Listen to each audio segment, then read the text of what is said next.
Hello, good people. Good morning, good afternoon, or good night, or whatever time it is that you're watching this. You joined me somewhere here with a map, because I just thought of a brand new thing that I thought I'd take you with me. It's something like Jules alone in oblivion in real world. In other words, I suppose, Jules. Natural Jules. He's one mellow ass, healthy ass, respectable, chauvinistic, pacifistic son of a bitch. Long time no see. But anyway, today I thought I'd take this, my sort of basic route here.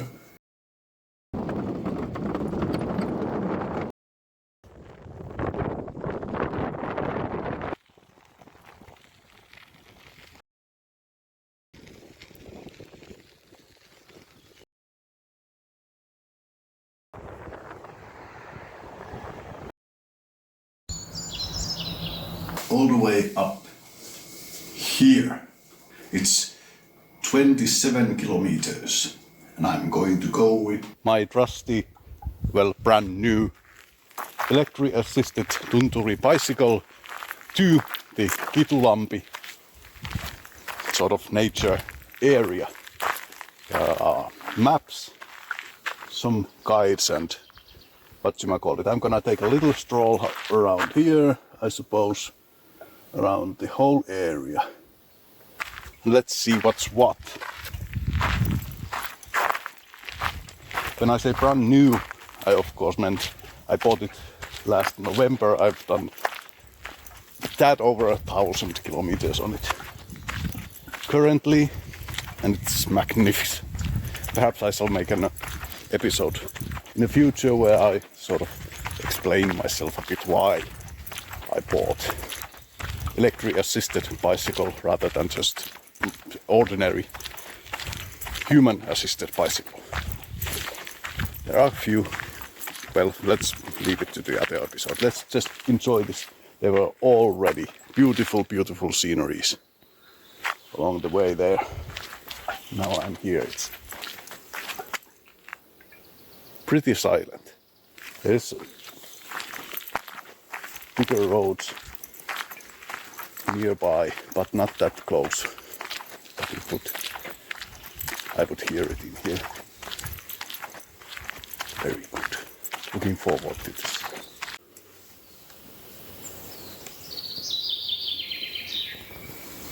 There's a very good advice.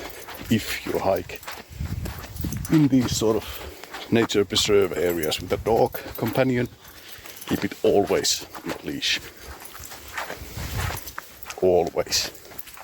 Even if you think that this my dog, it obeys my commands and it doesn't have an instinct to hunt or it won't bother anything, it will, and there's a chance that it will surprise you when the moment comes, and then it's too late. And even if it doesn't hunt, its presence might disturb it anyways. It's just so small thing to keep it in leash. And oh yes, there were few very good tips for your travels. Anyways, first of all, stay on the tracks. Always stay on the tracks. It's not, well, in these nature preserve areas it is actually required, but on the national parks and anywhere other than very strictly preserved areas, it is allowed for you to wander everywhere. But it's not recommended, because it always will tear a little bit of this undergrowth and disturb wildlife and all the rest of it. So stick to the trails and then use firewood very sort of scarcely. Avoid building unnecessarily huge campfires. Just enough to cook your food warm or dry your clothing if necessary. Once again, big if. It's not always.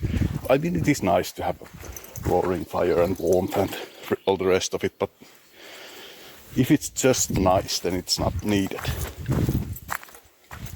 And yes, then there was of course no littering. Leave nothing behind except your gratitude, and even that you can take with you and enjoy later. What was there else? Well, just enjoy yourself and disturb nature as little as possible. Use as little energy as possible.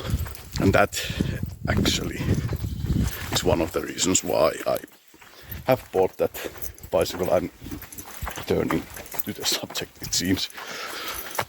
But it allows me to go places like this. I mean, 27 kilometers. If I done that with regular bicycle with just my stubby, lazy, fat old feet, I would have been so exhausted when I got there that I just wouldn't have got strength to take this hiking route here. And if I come here via car, I move ton and a bit of material about just to get here. I mean, I run my car with bioethanol, of course, but there's still some petrol in it, and it still uses hell of a lot more energy to move about than that bicycle. And furthermore, that electrically assisted bicycle is much faster to get to places like this than the ordinary bike is. So that 27 kilometers with an ordinary bike would have taken me hours upon hours, even perhaps even the whole day, noon. And I would have been so exhausted I would have had to sleep here. And on my current position, I just haven't got time to do that sort of things. Just encountered there some 3-toed woodpecker, couple of crested tits, both of which I have very seldomly seen. Tried to take a few pictures, but I think I failed miserably. But both of those species actually are very good indicators that this is actually real forest. It's starting to be sort of like ancient, like forest should be. Beautiful encounter. Damn it.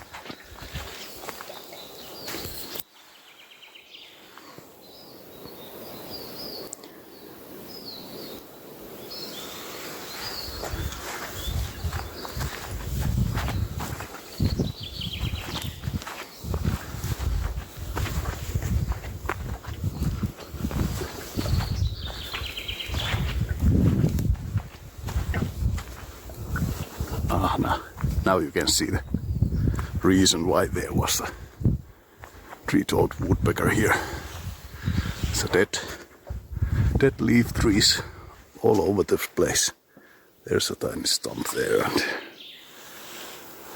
here's this huge one. These simply, there are no such things in the industrially used forest pits. There are no places for them to nest. Beautiful. It's 8th of May currently. It's gorgeous, gorgeous spring. What is actually a bit alarming is that there was very little snow during this winter, so there was no puddles. There was not much water in the forest, and now there has been hardly any rain. It's extremely dry. Water levels are very low, which means, of course, the population of mosquitoes will have a trouble gaining mass. And that will cause problems with birds such as tits and toads and other water-based predators and whatnot. Let's just hope for the rains pretty soon to correct the situation, so we can get little bulk underneath the food chains. And I of course told you everything you need to know about the mosquitoes on my previous Natural Jules episode. Check that out. It was some while back though when I made that. I suppose I haven't gone any better on these.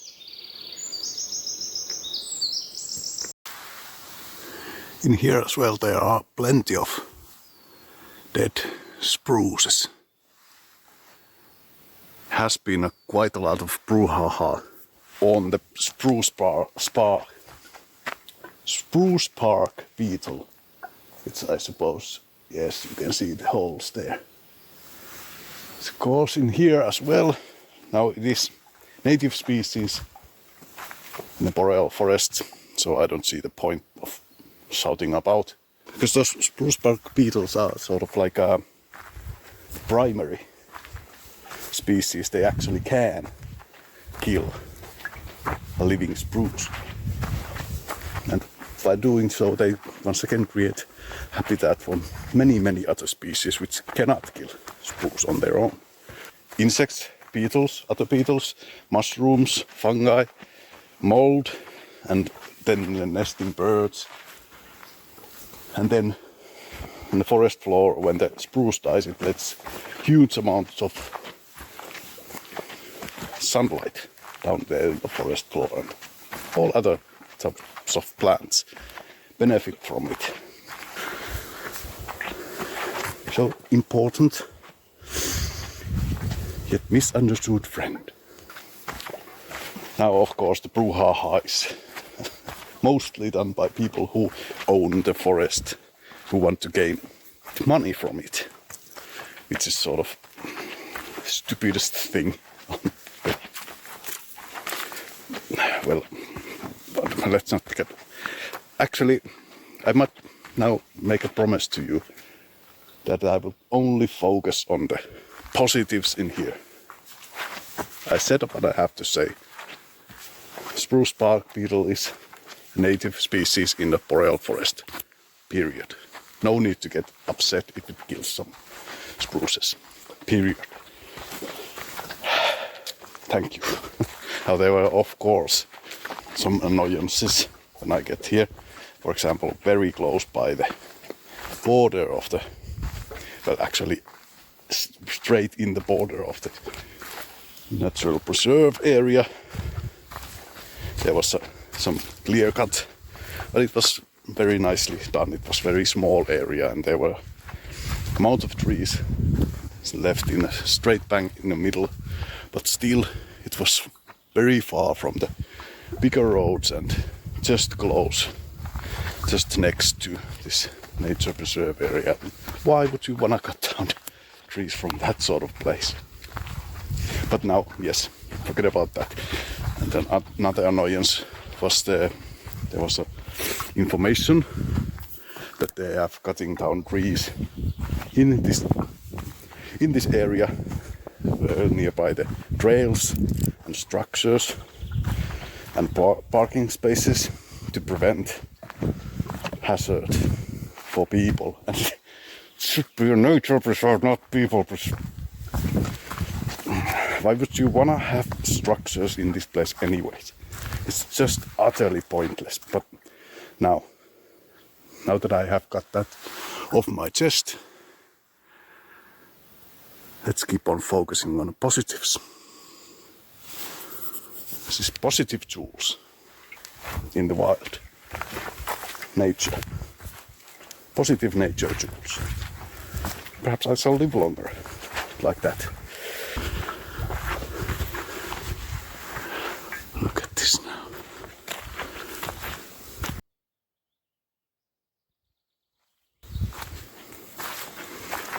This is actual Kintulampi here.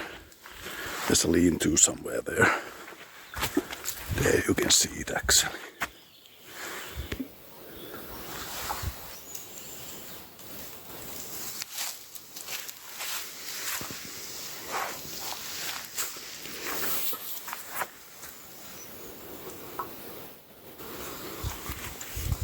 Some frogs and toads mating on the shores of that Kintulampi.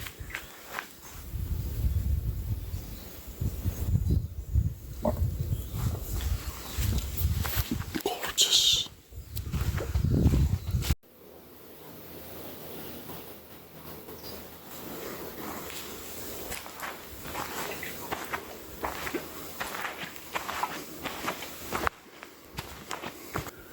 And here's the lean-to.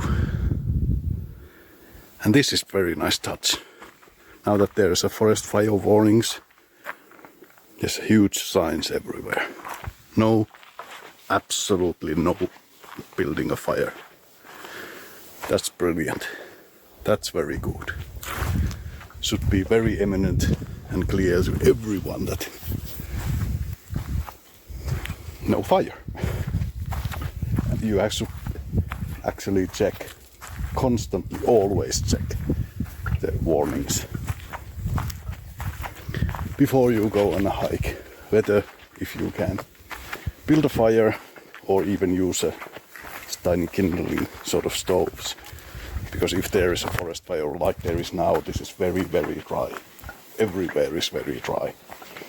If you even use a small fire, it may spread and cause enormous amounts of damage to the environment. Although there is plus side to that. If you burn some of the forest, it's a very natural way of renewing it. So it's not all bad, but taking how popular these places are nowadays, if you just ignore the forest fire warnings, it will just be constantly burned. So when they say there's a forest fire or ground fire warning or whatever, when there is dry season, just no fire, not even a small one. Capiche? And I suppose it's pretty much the same thing about that stick up falling over, stick to the trails thing, because some people ask me quite often actually, why should you stay on the trails when the forest floor suffers only a little if you just tread lightly there, and it will grow back even if you make a little path shortcut from somewhere. The problem is the volume of people in these places, because if one goes, then other one will follow, and etc, etc, and soon there will be just mosaic of trails going all over the spot, and then there's about to be someone who doesn't care and just throws plastic waste on the forest floor, and it will not decay ever, or cigarette stump, or harm some wood, or set its stalk loose somewhere. So one person, couple persons, perhaps within 10 persons going wherever they want, not a problem, not at all problem. I mean, the wildlife goes all over the place anyway, creating their own trails, the elk, the deer and whatnot, but it is the problem of the volume. Once again, as it always is with mankind. There's just too many of us, and just too little of us who actually care. But now, once again, I forgot. I'm now positive Jules. Now the positive thing about volume of people is, of course, then we invent greater amount of good stuff. Look at this beautiful, beautiful bog area there. Absolutely gorgeous.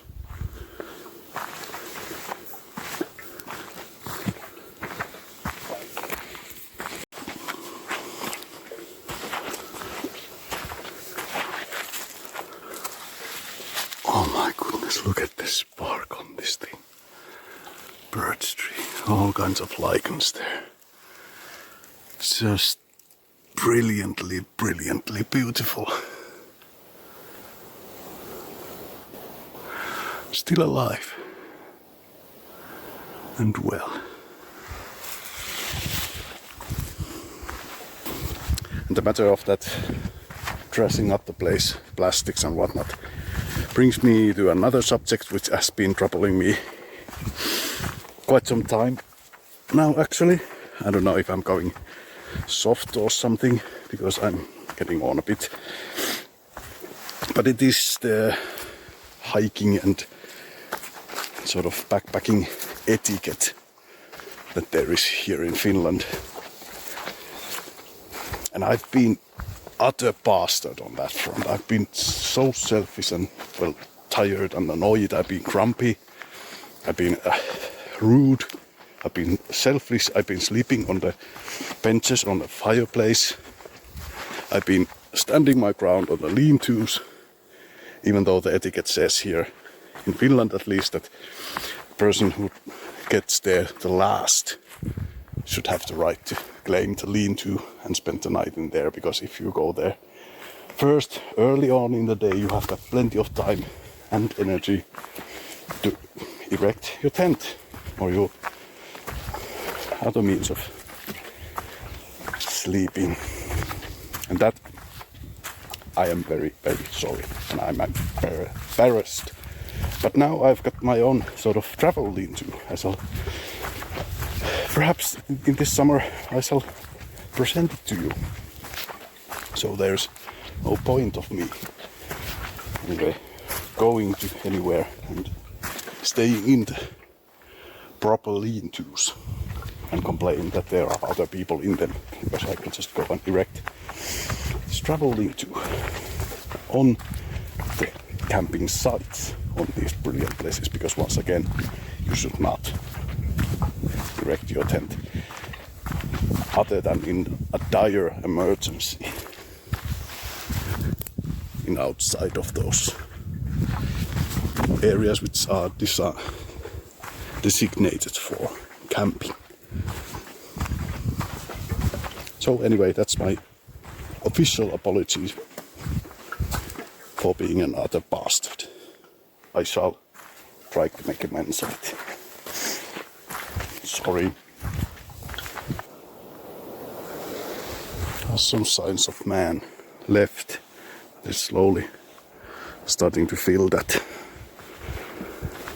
old trench there. Trench ditch, whatever.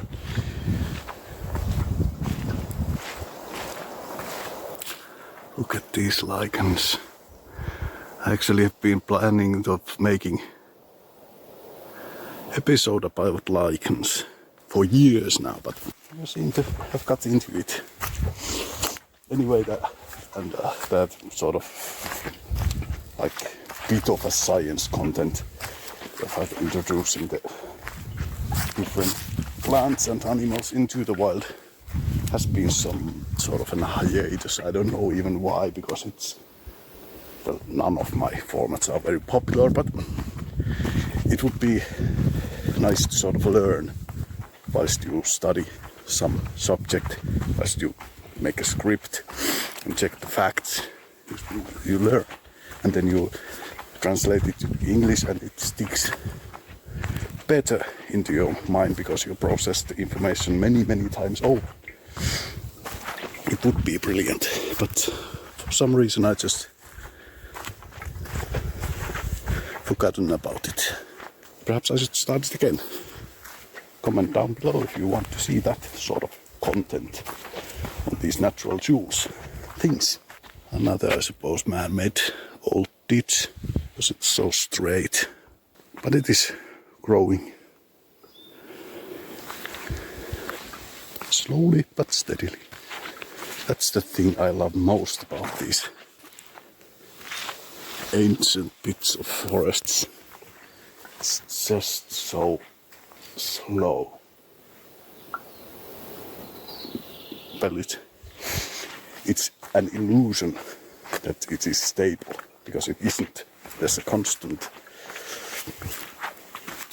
sort of evolvement, a constant, try not to use the word struggle, because it's just a sort of competitive word, and there is competition between species and between individuals, but there are also co-evolution happening constantly.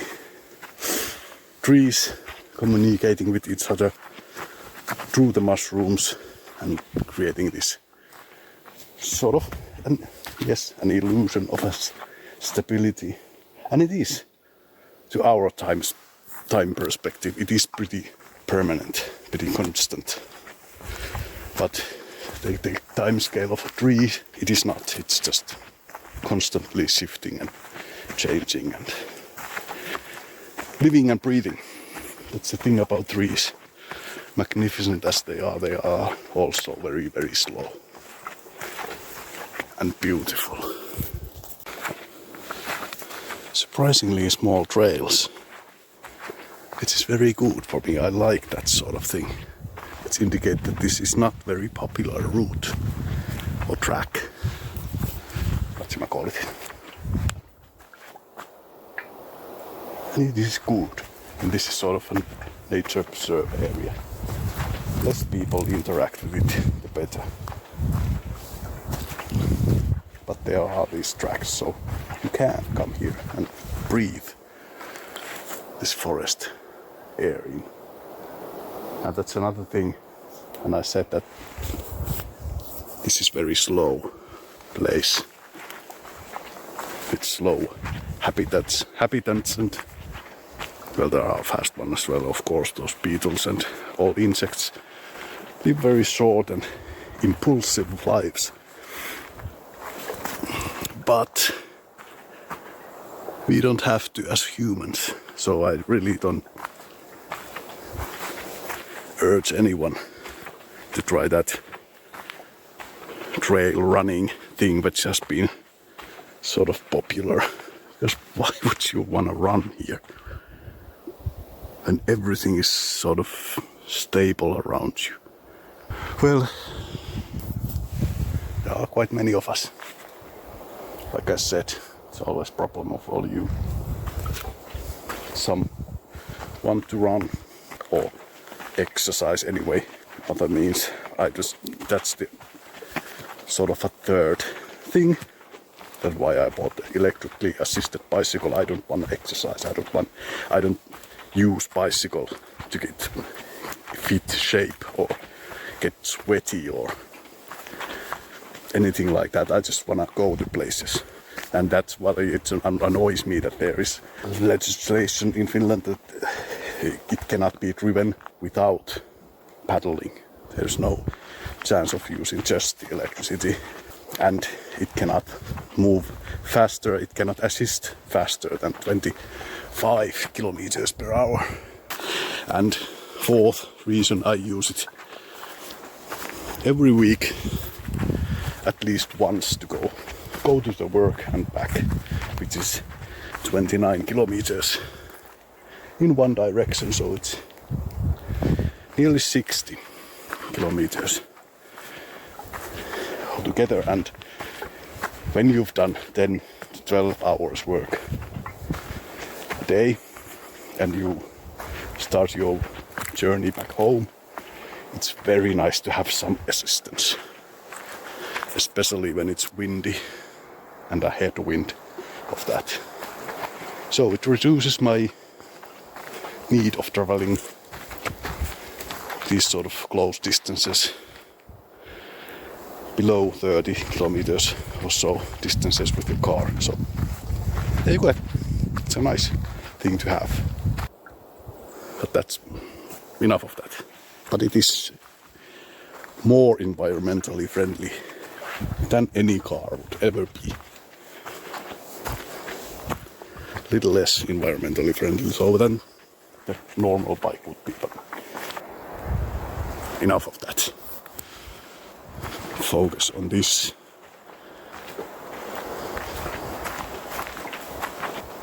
There's of course another good sort of hiking etiquette now that it is springtime and the birds have started to build their nest and raising their young. Just keep your voices down. Travel light, very light step and carefully so you don't disturb their nesting attempts, or you disturb them as little as possible. That's why I love these. I've got these barefoot shoes thingies on. They are main focus, of course, them where I have got very weak ankles and I would like to build muscles around them. So I tried these that the ankles would get sort of natural work and build the muscles around them through that, and it seems to be working. It's a slow process because they have always been like that ever since I was very young. So I should have done a long time ago, but better late than ever, they say. And I have way too much bulk on these weak ankles, so that's a problem as well. But anyway, another good thing about these barefoot shoes is that they are very sneaky, very silent. Very nice to travel here. The only thing that annoys me now is the water bottle in my backpack, because it's just constantly splashing. But perhaps I can manage that. I actually have to sit down soon and drink some water and eat some grub. There would be a nice bench actually there. Beautiful little bench. That's nice.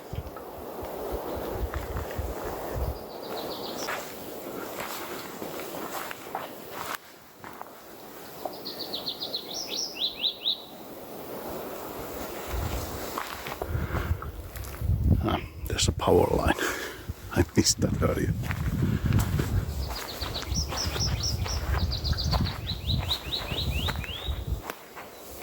Although I don't much enjoy this sort of human interaction and this sort of huge impact that we have got, but I'm sort of trying to keep an eye out for lizards and snakes, because it's an open space where there's lots of warmth, lots of rock.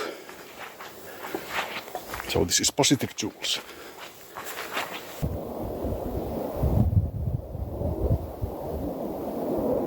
And there's some more human interaction.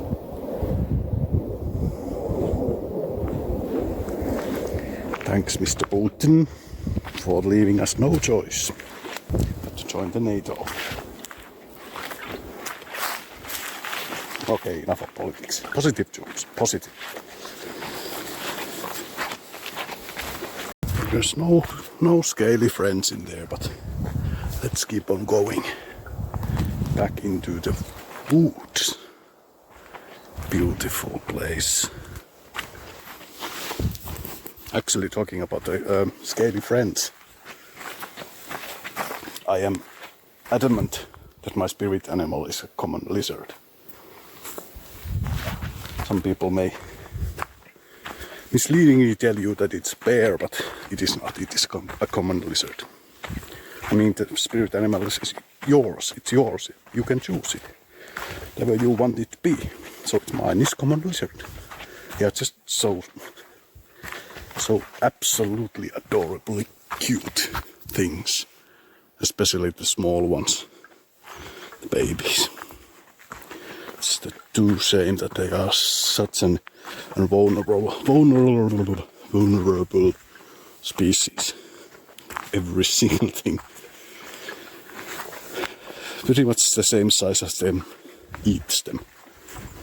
So, but still, cutest things alive. And absolutely adorably intelligent and brave and trusting. You can pretty much teach them of your presence, and they won't mind that you hang around them. few pretty pictures and whatnot.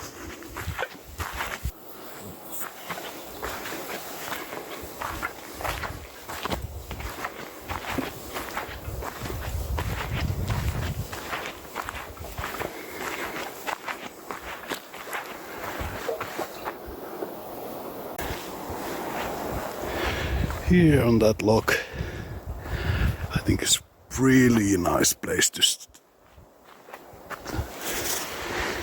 eat some grub.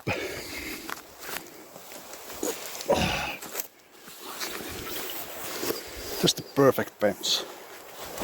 Absolutely perfect. Let's enjoy some bread and water.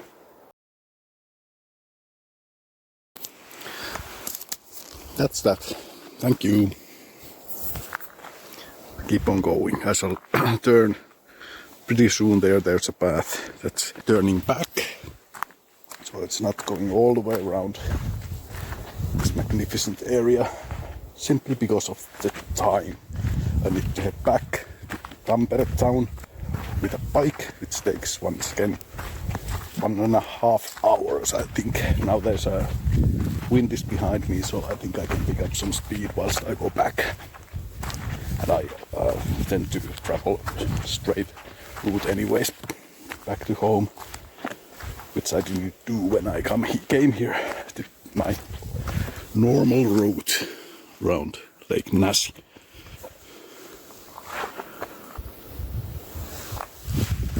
As well as being positive now, I think I must stop saying beautiful at every single turn, because, well, this every single place in here is just breathtaking, and bite the back of your hand, gorgeous. I don't need to repeat myself constantly. So, as well as positive Jules, I shall be now silent Jules, nearly.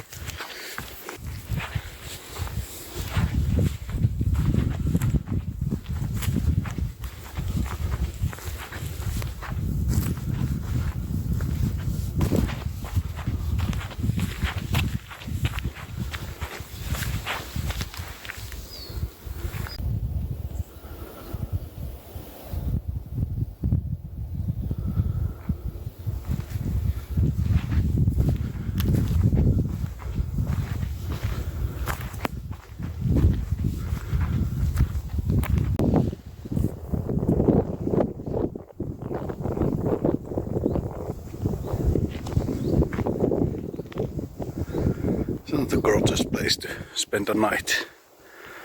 A little outhouse there and lean to some firewood. Beautiful.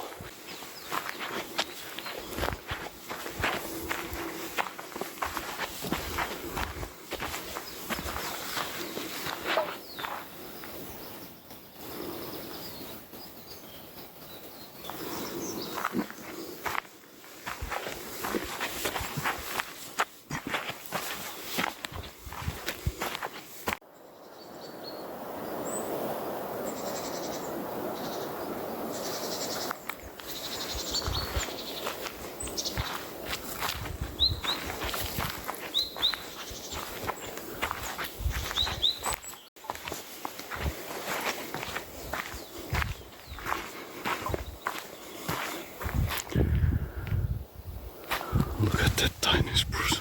No, sorry, I'm not going to say beautiful. And the lichens. Love of gods.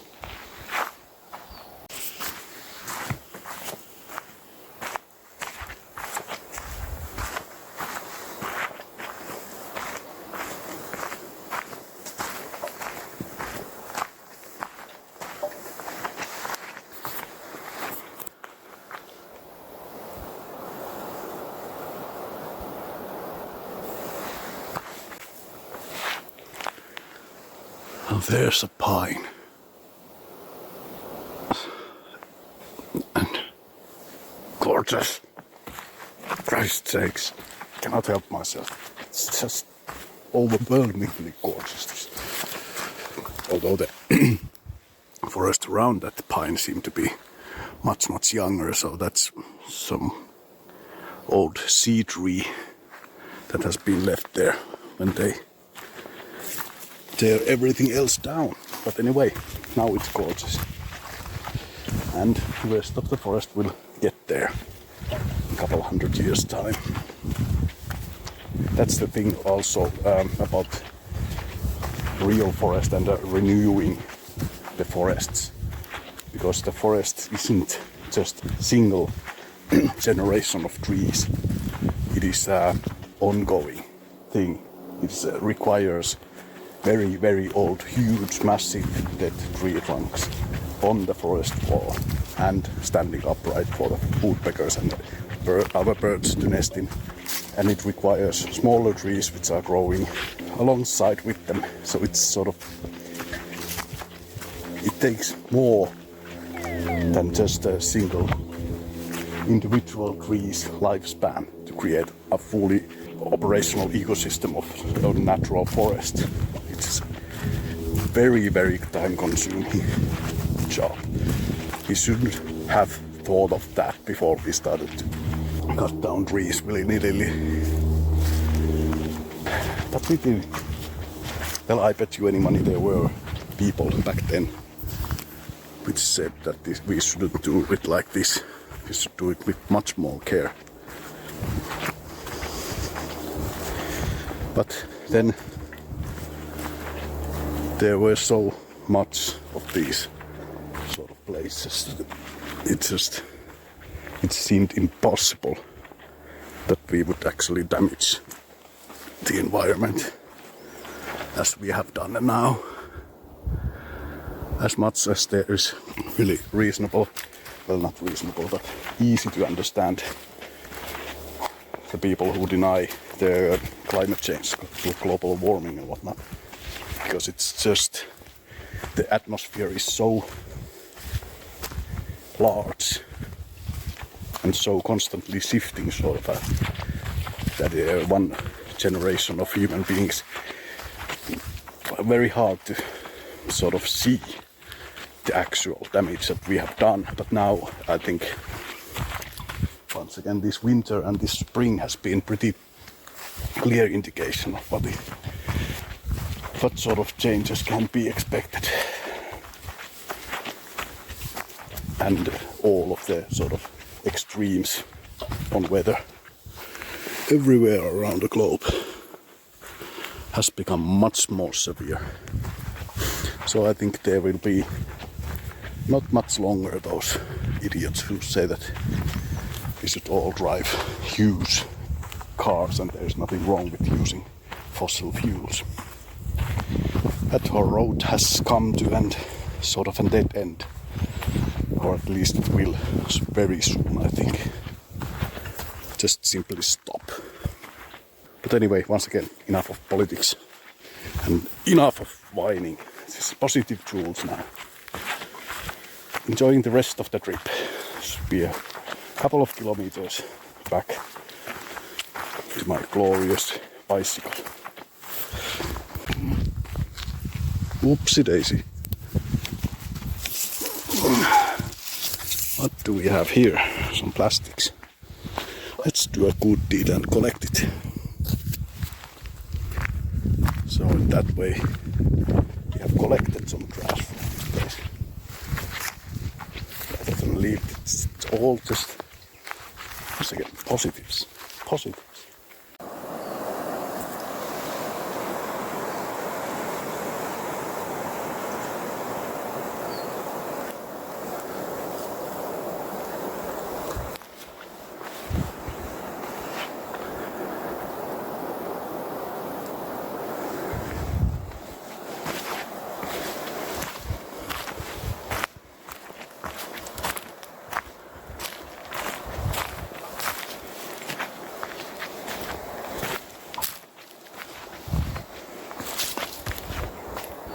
It already looks a bit like a natural stream. That isn't. Head straight there, yes. that sort of beautiful, gorgeous. Give this place some 50 or 70 years time and it will be utterly, utterly beautiful.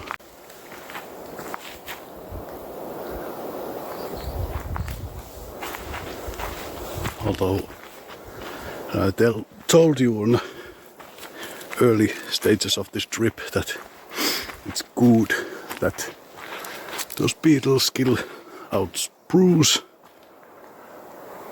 but they have got their moments. I mean, look at it. Jesus Christ. I mean, and they create sort of a certain type of habitat because they stabilize the air. Very little breeze can get in and they stabilize the temperatures. In places like this, it might be a couple of degrees warmer or in the summer times colder than it is outside this place. So they've got their place in a boreal forest spruce as well as any other tree. Nice mount.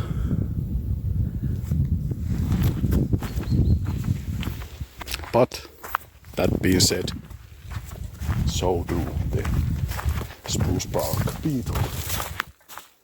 They've got their place in here. So peace and love. Let all of them living things live, etc., etc. And look at this damage, and yet it lives. It has been a forest fire. You can see it's still there. Some darkened wood. Very old forest fire. Decades. Ridiculously beautiful. Now I'm gonna stop saying beautiful. They're building a new duckboard here, it seems. Brand new duckboard.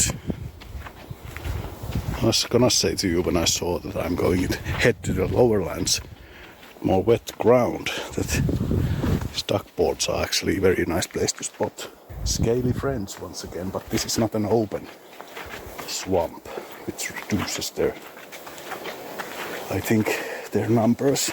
And these are very new duckboards, so I don't think there is any yet here to be found.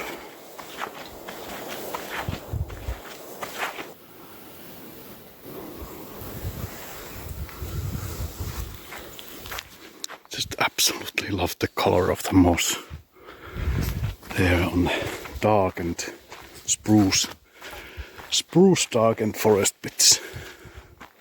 It's just so elegant. And then the tits. God damn it. I'm completely lost of words. Now that is man-made ditch there. Pretty clearly, but still the nature around it have found a way, as it always does actually. Doesn't much matter what we do, as long as we keep the planet intact. Nature will always find a way. Now we shouldn't, of course, pollute and use natural resources more than is absolutely necessary. This goes without saying, because it makes life for certain type of animals and plants and fungi utterly difficult. And we shouldn't do that. We can make a choice. They can't. Especially plants, because they can't even move other than generation by generation.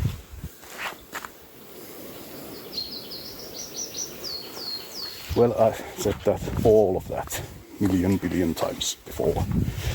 But I think it is a subject which is an utter importance, so it must be said every single time. And it just always pops into my head in here. It's just, we have got such a huge responsibility.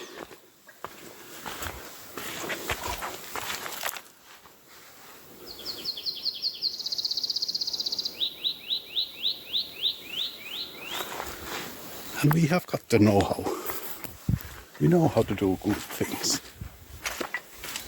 We know how to not use excessive amount of energy and material. We do know that. It's just a matter of will. Do we want to? And that's very easy.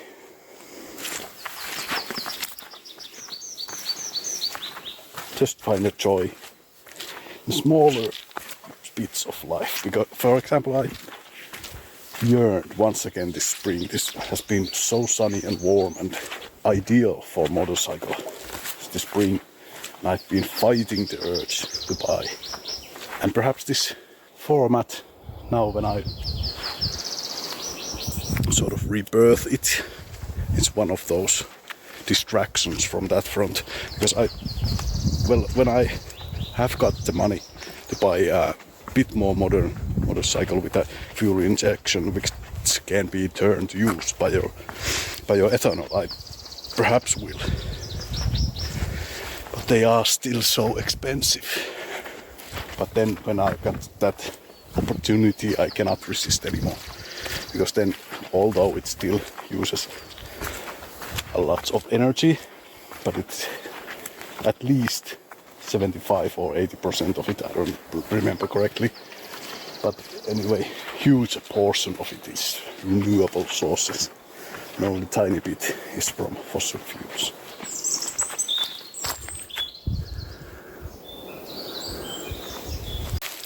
That's why you always need to check where you tread. Hello, Mr. Toad.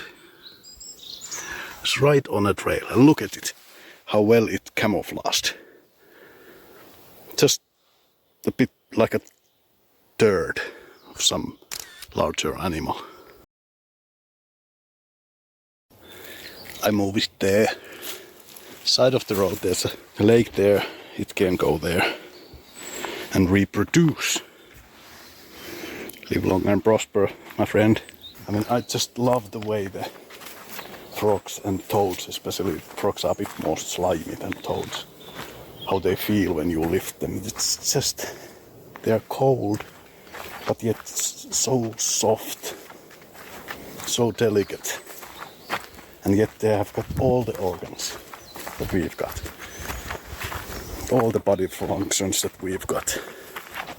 Brains, the heart, the lungs. Well, the lungs are quite different as other things. But anyway, I think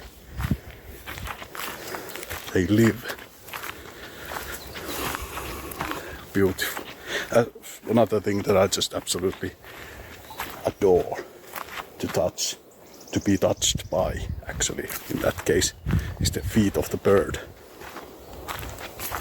I've had some great tits there in the earlier spring in nearby Tampere area, and it's just when they land on your fingertips, it's just so delicate touch. It's just so utterly lovely. Same with those toads, those underbellies of the... I'm just full of love right now. All those little things. Now I should of course remember that I've handled a toad, so I don't lick my fingers. So should all of you, if you... And you should lift them off the road, or from the, in this case, a trail, because their first line of their defense against an attacker is to crouch down and let their poisons of their skin repel whatever is disturbing them, and that doesn't work well when you're walking, at least well when you are driving a car. because you just simply cannot see them or recognize even if you can. But just always lift them off or chase them off. Same should be, of course, the snakes. To just take them off the road. Whichever means you can, but just don't kill them. There's some road. What is this? Let's check the map. Shall we? Oh yes, there was this sort of sign. There's a cabin there, and it can be reserved. And when it is, they close the sort of, well, I fail to call this a trail, this is a road. But anyway, that's a good tip for you there. If you wanna travel here, you can rent that cabin. Let's actually that. Hold on a minute. It's that Kintulampi cabin there. You cannot see. I shall put the map perhaps for you there later. There I can see the parking lot from which I came. No one has even taken my bicycle. It's a simple matter of getting back to my bicycle and cycling 27 kilometers back to my flat. I've been prepared for the night. It's Friday evening. Damn it. But anyway, thank you so much for being with me on this marvelous place. See you hopefully very soon. Thank you. Bye bye.